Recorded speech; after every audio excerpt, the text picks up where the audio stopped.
भोजपुरी सुपरस्टारों के बीच अक्सर ही कंपटीशन का सिलसिला देखने को मिलता है।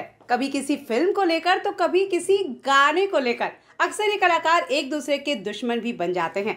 ऐसा ही कुछ देखने को मिला था खेसारी लाल यादव और रितेश पांडे के बीच, जब गाना लहंगा लखनऊआ को लेकर खींचातानी शुरू हुई थी। जब यह खबर काफी चर्चाओं में थी, तब इसके बाद भी कई बार ये दोनों स्टार एक दूसरे से मनमुटाव को लेकर चर्चाओं में बने रहे।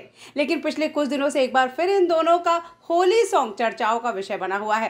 दरअसल होली के कई गाने इन दिनों रिलीज किए जा रहे हैं। भोजपुरी के सभी कलाकार होली पर अपना अपना गाना लेकर आ रहे हैं। इसी में से खेसारी लाल का गाना 2 रुपया को काफी सुना जा रहा है और इस गाने ने यूट्यूब पर काफी धमाल भी मचा रखा है। लेकिन 2 रुपया के बाद अब इस गाने को टक्कर देने आ गया है रितेश पांडे का गाना 3 रुपया। रितेश का ये सॉन्ग भी होली सॉन्ग है और जैसे ही रितेश का ये गाना रिलीज हुआ, लोगों ने खेसारी के गाने से इसे जोड़ना शुरू कर दिया। अब इन दोनों गानों का टाइटल एक तरह से होना महज एक इत्तेफाक है या आने वाले कंट्रोवर्सी की तरफ इशारा कर रहा है, ये तो समय ही बताएगा। फिलहाल आपको बता दें कि रितेश के इस गाने को काफी पसंद किया जा रहा है। तो आप हैं किसके साथ, रितेश या खेसारी के साथ? हमें हमारे कमेंट सेक्शन में कमेंट करके जरूर बताइए।